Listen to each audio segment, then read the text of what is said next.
Assalamualaikum warahmatullahi wabarakatuh.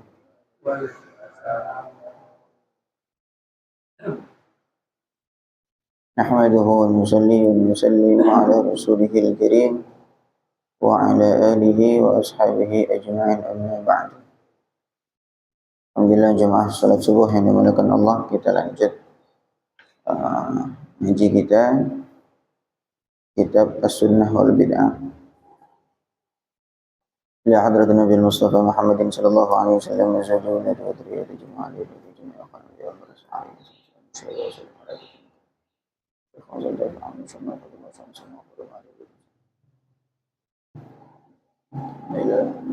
Syekh Mahfuz Muhammad Al-Hadallah. Al-Fatihah. A'udzu billahi minasy syaithanir rajim. Bismillahirrahmanirrahim. Alhamdulillahi rabbil alamin. Arrahmanir rahim. Maliki yaumiddin. Iyyaka na'budu wa iyyaka nasta'in. Ihdinas siratal mustaqim, siratal ladzina an'amta 'alaihim ghairil maghdubi 'alaihim waladdallin. Bismillahirrahmanirrahim. Al-hadits ats-tsamin wal 'ishrun. Hadis ke-28.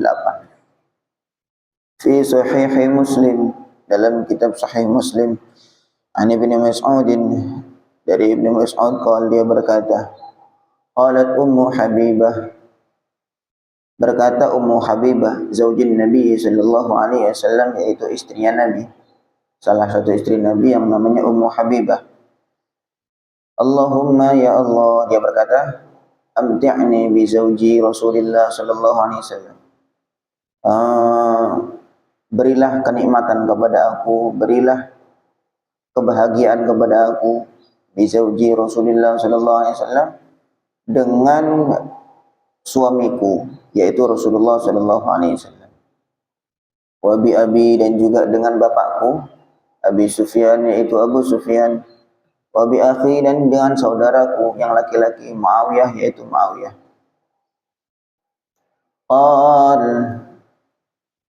Ibnu Mas'ud mengatakan, faqala an-nabiy sallallahu alaihi wasallam, maka Nabi bersabda, qad sa'altillaha, sungguh engkau telah minta kepada Allah, li ajal madrubah, untuk ajal yang telah ditentukan, wa ayyam ma'dudah, dan hari-hari yang tertentu, wa arzaq maqsumah, dan rezeki-rezeki yang telah terbagi, wa la yu'ajjilallahu syai'an, dan Allah Subhanahu wa taala tidak akan mempercepat sesuatu qabla ajalihi, sebelum ajalnya, sebelum waktunya. Au ya'khira syai'an, atau mengakhirkan sesuatu, an hillihi, dari waktunya, sama mirip. Allah tidak akan mengakhirkan atau mempercepat sesuatu sebelum waktu memang sudah ditentukan oleh Allah. Walakum tisa'altillah, seandainya kamu minta kepada Allah, ayyu'aidzaka min adzabin yu'aidzaka min adzabin nar, supaya Allah melindungi, yu'aidzaki min adzabin nar, melindungi kamu wahai Ummu Habibah dari azab neraka, wa adzabil qabri, dan dari azab kubur, kana khairan, maka yang itu lebih baik, wa afdala, atau lebih utama. Ini hadisnya begitu. Laisa fi hadzal hadithi, tidak ada dalam hadis ini raddun lid du'a, penolakan Nabi terhadap doa, fi umurid dunya, dalam hal urusan dunia. Jadi ceritanya, Ummu Habibah, salah satu istri Nabi Shallallahu alaihi wasallam, itu doa, ya Allah, bahagiakan aku selama di dunia dengan suamiku, bahagiakan aku dengan ayahku, dan juga dengan saudaraku. Maka Nabi negur, kamu minta sesuatu secara terperinci, intinya begitulah, secara terperinci. Maka lebih baik, maksudnya aku pengennya bahagia dengan ini, aku pengennya senang dengan itu, gitu. Jadi kita minta Habibah minta sesuatu yang terperinci kepada Allah. Maka Nabi menegur, kamu minta sesuatu yang terlalu terperinci, sedangkan Allah tidak akan merubah apa keputusannya. Allah tidak akan mempercepat sesuatu dan tidak akan memperlambat sesuatu dari waktu yang memang sudah ditentukan oleh Allah. Apapun itulah. Nah, baik itu mempercepat atau memperlambat, kemudian memberikan apa kepada siapa, itu semua sudah ditentukan oleh Allah Subhanahu wa taala. Maka Nabi menyampaikan, seandainya kamu minta supaya Allah melindungi kamu dari adab neraka dan adab kubur, maka doa yang seperti itu lebih baik dan lebih utama. Ini uh, mirip dengan pembahasan takdir itu, pembahasan takdir. Dan sebelumnya kan sudah pernah ada yang bertanya, ada hadis menyatakan la yaruddul qada illa du'a. Tidak ada yang bisa merubah qada, ketentuan Allah Subhanahu wa taala, kecuali doa. Apakah memang benar doa itu bisa merubah takdir? Ya, apakah benar doa itu bisa merubah takdir? Sekarang kita melihat dari dua sisi. Kita melihat dari dua sisi. Kalau dari sisi kita manusia, kita misalnya ada seseorang yang mau cari kerja, misalkan begitu, mencari kerja. Sebelumnya dia ya usaha cari kesana kemari, tapi dia kurang doa lah. Nggak ada doanya ya, pokoknya dia ucara secara zahir lah gitu. Nggak dapat. Terus setelah beberapa bulan, kemudian dia barengi dengan doa, minta kepada Allah Subhanahu wa taala. Ternyata dia dapat pekerjaan. Kalau dari sisi manusia, berubah nggak takdir dia itu? Yang dulunya dia nggak dapat kerja, kemudian akhirnya dapat kerja setelah apa? Setelah doa. Kemudian itu kita memandang dari sisi hamba kita sebagai manusia. Gitu. Takdir dia berubah sebab setelah dia doa. Tapi sekarang kita kalau melihat dari sisi Allah Subhanahu wa taala, Allah itu sudah mengatur kehidupan manusia itu secara mendetail seluruhnya. Jadi si A, si fulan ini sudah terprogram oleh Allah Subhanahu wa taala, dia nanti akan dapat pekerjaan di umur sekian, tahun sekian, bulan sekian. Apapun usaha yang sudah dia buat, berubah nggak itu keputusan Allah Subhanahu wa taala? Kan tidak kan? Memang sudah keputusan Allah, memang dia sudah dapat kerjaannya waktu itu gitu. Sehingga para ulama menjelaskan tentang hadis itu, la yaruddul qada illa doa. Tidak ada yang bisa merubah takdir kecuali doa. Itu mananya begini, orang yang ditakdirkan terhadap sesuatu, maka Allah akan takdirkan dia juga untuk berdoa minta sesuatu itu. Orang yang ditakdirkan dia akan mendapat pekerjaan, maka Allah akan takdirkan dia, beri taufik kepada dia untuk doa minta pekerjaan. Jadi kalau dari sisi Allah, skenario nggak berubah, tetap aja, gitu ya. Tapi kita dari sisi manusia, karena kita tidak tahu masa depan seperti apa, ya. Kemudian kita doa-doa, ternyata benar ya, berubah takdirnya. Sebenarnya nggak berubah takdir, cuman dia menjalani prosesnya saja menuju kepada takdir dia sendiri, kan begitu. Nah ini juga begitu, maksudnya minta sesuatu secara mendetail, ya Allah saya mau ini, mau itu. Apakah itu dilarang? Tidak dilarang. Nanti ada penjelasannya di bawah. Cuman Nabi mengarahkan kepada sesuatu yang lebih utama. Laisa fi hadzal hadis, tidak ada di dalam hadis ini raddun, penolakan lid doa, terhadap doa fi umurid dunia, terhadap urusan-urusan dunia. Ummu Habibah kan pengen, ya Allah bahagiakan aku selama di dunia ini dengan suamiku, dengan ayahku, dengan saudaraku gitu. Jadi minta dibahagiakan dengan orang-orang tertentu secara spesifik. Li'annal muslim, karena seorang muslim yas'alu rabbahu, minta kepada Tuhannya fi kulli syai'in, dalam segala sesuatu, hatta syasi'ina alihi, bahkan sampai sandal putus pun minta kepada Allah. Ya, sampai sandal yang rusak pun juga minta kepada Allah. Sandal itu kan urusan dunia, dah. Walakinna Rasul sallallahu alaihi wasallam, tetapi Rasul arsyadaha, memberi petunjuk kepada Ummu Habibah, ila annal ihtimama, bahwa sungguhnya mementingkan, mengutamakan, bi umuril akhirati, terhadap urusan-urusan akhirat, huwallazi yanbaghi lil mu'min, adalah yang lebih pantas bagi seorang mukmin, ayyuqaddimahu, untuk mendahulukan urusan akhirat, wa ya'tani bihi, kemudian memperhatikan urusan akhirat tadi. Fala fitanadhurha ila dzalik, akhirnya dia pun mengarahkan perhatiannya kepada urusan akhirat itu. Jadi Nabi SAW bukan melarang doa secara spesifik atau doa untuk urusan-urusan dunia, bukan itu yang intinya dilarang. Tapi Nabi adalah mengarahkan kepada urusan yang lebih utama. Kita boleh minta apa saja, itu boleh, selama itu bukan maksiat ya. Selama itu bukan maksiat. Ya Allah, pengen sugih. Ya Allah, pengen nikah sama yang itu. Ya Allah, semuanya, saya pengen pekerjaan yang ini. Itu silahkan, tidak masalah, tidak apa-apa, selama itu bukan maksiat.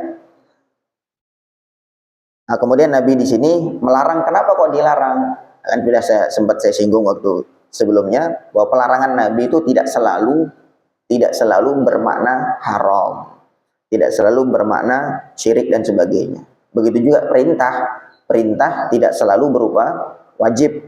Kadang perintah itu berupa anjuran. Perintah itu apa namanya bisa juga bermakna boleh. Itu nanti pembahasannya di usul fikih. Pembahasannya di usul fikih. Kalau kita lihat secara gambaran umum, namanya perintah tuh, perintah dari Nabi kok mestinya wajib kan begitu. Perintah dari syariat ya mestinya wajib. Tetapi tidak, pada akhirnya setelah dikaji, tidak semua perintah itu bermakna wajib. Contoh contoh perintah yang datang setelah larangan. Perintah yang datang setelah larangan. Dulu ada larangan, kemudian sekarang diperintah. Jadi contoh misalkan, kuntu nahaitukum an ziyaratil kubur ala fazuruha fa innaha tudzakirukum al maut atau tudzakirukum al akhirah. Atau kama qala Rasulullah sallallahu alaihi wasallam, kuntu nahaitukum an ziyaratil kubur. Dulu saya pernah ngelarang kalian dari ziarah kubur. Ini larangan. Ala fazuruha, maka sekarang ziarahlah kalian semua. Fa innaha tudzakirukum al akhirah, karena ziarah kepada kubur itu mengingatkan kalian kepada akhirat. Kan bentuknya adalah perintah, amar. Tetapi amar itu datangnya selepas adanya larangan sebelumnya. Maka ini bukan bermakna berarti wajib sekarang ziarah kubur. Dalilnya mana? Itu zuruha, perintah Nabi dengan pakai fi'il amar. Berarti ini wajib, bukan begitu pemahamannya. Itu dibahas para ulama usul fikih, bahwa tidak seluruh perintah itu bermakna wajib. Begitu juga dengan seluruh larangan, tidak semua bermakna haram. Nah, di sini doa secara spesifik, baik itu urusan dunia ataupun akhirat, itu juga tidak dilarang secara jelas. Maksudnya tidak haram. Hanya saja Nabi mengarahkan kepada yang lebih utama. Wallahu a'lam. Al-hadits at-tasi' wal 'ishrun. Hadis yang ke-29. Ma akhrajahul Imam Ahmad fi musnadihi. Hadis yang dikeluarkan oleh Imam Ahmad dalam musnadnya. An Sya'bi an Abdullah bin Thabit. Qal ja'a Umar ibn al-Khattab. Umar datang ila Rasulullah sallallahu alaihi wasallam. Faqal, maka Umar berkata, inni, sesungguhnya aku aku berpapasan bi akhin li min Bani Quraidah, dengan saudaraku dari Bani Quraidah. Bani Quraidah itu orang Yahudi. Fakatabali, maka saudaraku tadi menuliskan untuk aku jawami'a minat Taurah, kumpulan dari kitab Taurah, cuplikan dari kitab Taurah. Ala a'riduha 'alaika, maukah aku tunjukkan kepada engkau ya Rasulullah? Ya Rasul, saya tadi lewat ketemu dengan saudaraku yang dari Bani Quraidah, dari orang Yahudi. Kemudian dia menuliskan untuk aku cuplikan dari kitab Taurat. Mau kutunjukkan ya Rasul? Faqal, maka Abdullah bin Thabit mengatakan, fataghayyara wajhu Rasulillah sallallahu alaihi wasallam, maka wajah Rasul pun berubah. Wajah Rasul mimiknya berubah, marah. Qala Abdullah bin Thabit, Abdullah bin Thabit berkata, faqultu lahu, aku mengatakan kepada Sayyidina Umar, ala tara, tidakkah kamu melihat ma biwajhi Rasulullah sallallahu alaihi wasallam, wajah Rasul, kamu lihat enggak tuh wajah Nabi? Maka langsung Sayyidina Umar faqal, maka Sayyidina Umar mengatakan, radina billahi rabba, kami ridho Allah sebagai Tuhan, wabil islami dinan, dan kami ridho Islam sebagai agama kami, wabi Muhammadin sallallahu alaihi wasallam rasulan, dan ridho dengan Nabi Muhammad sebagai Rasul. Fasurriya anin Nabi sallallahu alaihi wasallam, maka Nabi pun akhirnya gembira lagi. Tsumma qala, kemudian Nabi bersabda, walladzi nafsi biyadihi, demi zat yang jiwaku dalam genggamannya, dalam kekuasaannya, lau asbaha fikum Musa, seandainya Nabi Musa, Taurat itu kan diturunkan kepada Nabi Musa, seandainya Nabi Musa ada di antara kalian, tsumma taba'tumuhu, kemudian kalian semua ikut kepada Nabi Musa, wa taraktumuni, dan kalian meninggalkan aku, la dhalaltum, pasti kalian semua sesat. Innakum hadzi minal umam, kalian itu bagian dari aku sebagai umat. Wa ana hadzukum minal anbiya, dan aku adalah bagian dari kalian sebagai nabi. Sayyidina Umar ketemu Nabi sallallahu alaihi wasallam, cerita, ya Rasul, saya tadi ketemu dengan teman saya atau saudara saya dari Bani Quraidah, orang Yahudi, kemudian memberikan kepada saya cuplikan atau potongan kitab Taurat yang diturunkan kepada Nabi Musa. Mau saya tunjukkan ya Rasul?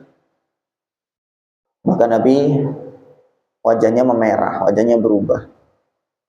Akhirnya Abdullah bin Thabit mengatakan, Umar, lihat tuh wajah Nabi marah. Langsung Sayyidina Umar menyusul dengan ucapan, radina billahi rabba wa bil islami dina wa bi Muhammadin rasulah. Kami ridho Allah sebagai Tuhan kami, Islam sebagai agama kami, dan Muhammad sebagai Rasul kami. Setelah mengatakan demikian, baru Nabi mulai wajahnya cerah lagi. Kemudian Nabi bersabda, lau asbaha fikum Musa, seandainya Nabi Musa ada di antara kalian, tsumma taba'tumuhu wa taraktumuni, kemudian kalian ikut Nabi Musa dan meninggalkan aku, la dhalaltum, pasti kalian akan sesat. Jadi sekarang tuh ya nabinya ya saya, kamu tuh umat saya, begitu. Fatara, keterangannya, fatara, kamu lihat, kaifa ghadiba Rasul, bagaimana Rasul marah, waradda, dan beliau menolak, ma, sesuatu, istahsanahu Umar, sesuatu yang dianggap baik oleh Sayyidina Umar. Sayyidina Umar kan mungkin pengen nunjukin aja, ini loh Rasul, cuplikan kitab Taurat. Min akhdhihi al-kitaba, yaitu Sayyidina Umar mengambil kitab minal Yahudi, dari orang Yahudi. Ma'annahu, padahal Sayyidina Umar innama arada ardahu ala Rasul, hanya ingin menunjukkan kepada Rasul sallallahu alaihi wasallam. Walakinna Rasul, tetapi Rasul arada ay yu'allimahum, beliau menghendaki untuk mengajarkan kepada umat anna dinal Islam, bahwa sungguhnya agama Islam huwa dinul muhaimin, adalah agama yang menguasai, agama yang mendominasi, alal adyani kulliha, di atas seluruh agama yang lain. Wa fihi, dan di dalam agama Islam, kullu ma yahtajul muslimu, ada sesuatu apapun yang diperlukan oleh orang Islam, semua sudah dijelaskan secara jelas dan gamblang di dalam agama Islam. Falaysa bihajatin, maka tidak ada hajat, tidak ada perlu, ilal akhdhi an ahlil kitab, untuk mengambil dari ahlul kitab. Itu alladzina harrafu dinahum, yang mana orang ahli kitab itu mereka telah merusak agama mereka sendiri. Faqal, maka Nabi bersabda, la tusaddiqu ahlal kitab, jangan kalian membenarkan ahlul kitab. Alkitab jangan dibenarkan. Wala tukadzibuhum, tetapi juga jangan dibohongkan.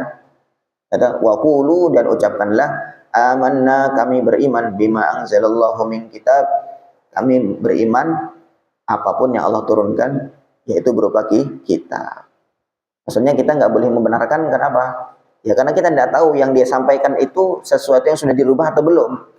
Memang Allah menurunkan kitab Taurat, Allah menurunkan kitab Injil. Tapi kemudian apa yang disampaikan oleh orang-orang itu, kan kita tidak tahu mana yang sudah dirubah atau mana yang masih asli. Maka jangan dia dibenarkan, jangan juga dibohongkan, jangan juga didustai, karena memang Allah menurunkan kitab itu. Ucapkan saja amanna billah, amanna bima anzalallahu min kitab, kami beriman dengan kitab yang diturunkan oleh Allah. Nah, ini Nabi SAW menolak apa yang dianggap baik oleh Sayyidina Umar radhiyallahu taala anhu, yaitu menyodorkan kitab. Nah, kemudian Nabi ingin mengajarkan bahwa agama Islam itu sudah cukup untuk umat ini. Ya, maksudnya mempelajari kitab-kitab lain itu tidak perlu.